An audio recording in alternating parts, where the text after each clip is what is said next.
ജമ്മുകശ്മീരിൽ സ്ഥിതിഗതികൾ ശാന്തമാകുന്നു. അതിർത്തി ഗ്രാമങ്ങളിലെ വീടുകളിലേക്ക് ആളുകൾ തിരിച്ചെത്തി തുടങ്ങി. ജമ്മു സെക്ടറിലെ എല്ലാ വിദ്യാഭ്യാസ സ്ഥാപനങ്ങളും ഇന്നു മുതൽ തുറന്നു പ്രവർത്തിക്കും. അതേസമയം ഷോപ്പിയാനിൽ സുരക്ഷാസേന നടത്തിയ പരിശോധനയിൽ 2 ഭീകരരെ പിടികൂടി, ആയുധങ്ങൾ പിടിച്ചെടുത്തു. ജിഷ്ണു കൃഷ്ണൻ ചേരുന്ന വിവരങ്ങളുമായി. ജിഷ്ണു, സ്കൂളുകൾ തുറന്നു, കുട്ടികൾ സ്കൂളുകളിലേക്ക് എത്തുന്നു എന്ന് പറയുമ്പോൾ തന്നെ എത്രത്തോളം ശാന്തമായി കാര്യങ്ങൾ മാറിയിരിക്കുന്നു എന്ന് നമുക്ക് വ്യക്തമാണ്. അതിന്റെ വിവരങ്ങളൊപ്പം ഈ ഭീകരരെ പിടികൂടാൻ കഴിഞ്ഞതും എവിടെ നിന്നാണ്? അവരിൽ നിന്ന് വൻ ആയുധശേഖരം കണ്ടെടുത്തു എന്നാണല്ലോ റിപ്പോർട്ട്. അതിർത്തിയിൽ പാകിസ്ഥാന്റെ പ്രകോപനം അവസാനിപ്പിക്കാൻ സാധിച്ചതോടെ തന്നെ ജമ്മു കാശ്മീരിൽ നിലവിൽ സ്ഥിതിഗതികൾ ശാന്തമാണ്. ഉറി, പൂഞ്ച്, രജൌരി, ബാരാമുള്ള തുടങ്ങിയ സെക്ടറുകളിൽ അതിർത്തി ഗ്രാമങ്ങളിലേക്ക് ആളുകളെ വിവിധ ഘട്ടങ്ങളിലായി തിരിച്ചെത്തിക്കാൻ ആരംഭിച്ചിട്ടുണ്ട്.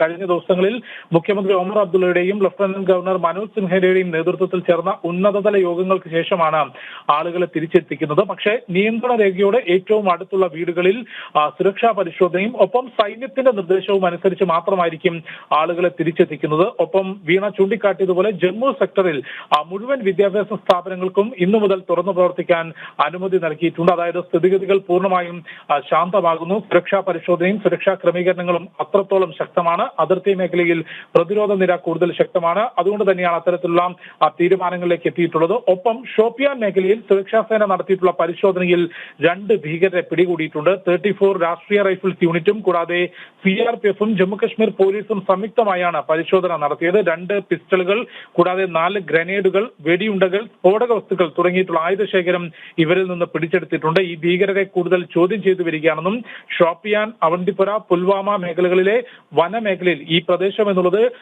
പഹൽഗാമിൽ നിന്ന് ഏറ്റവും അടുത്ത് എത്താൻ സാധിക്കുന്ന വനമേഖലയാണ്. അതിനോട് ചുറ്റപ്പെട്ട മേഖലകളാണ് ഷോപ്പിയാനും അവന്തിപുരയും പുൽവാമയും എല്ലാം. അതുകൊണ്ട് ഈ പ്രദേശങ്ങൾ കടന്നു വേണം ഭീകരവാദികൾക്ക് വനമേഖലയിൽ നിന്ന് പുറത്തു പോകാൻ. നിരവധി ഭീകരർ ഈ വനമേഖലയിൽ തമ്പടിച്ചിട്ടുണ്ട് എന്ന രഹസ്യ വിവരം സൈന്യത്തിന് ലഭിച്ചിരുന്നു. അതിന്റെ അടിസ്ഥാനത്തിൽ കഴിഞ്ഞ ദിവസങ്ങളിൽ ഷോപ്പിയാനിലും അവന്തപുരയിലുമെല്ലാം പ്രത്യേക ഓപ്പറേഷനും സൈന്യത്തിന്റെ ഭാഗത്ത് നടത്തിയിരുന്നു. അത്തരം പരിശോധനകൾ തുടർന്നു വരികയാണ്. അതിർത്തിയിൽ പ്രതിരോധ നിര ശക്തമാക്കുന്നതോടൊപ്പം തന്നെ ജമ്മു കശ്മീരിനുള്ളിൽ ഭീകരവിരുദ്ധ നടപടികളും പരിശോധനയും സൈന്യം ശക്തമായി തുടരുകയാണ്. വീണ. ഓക്കെ, ശരി ജിഷ്ണു.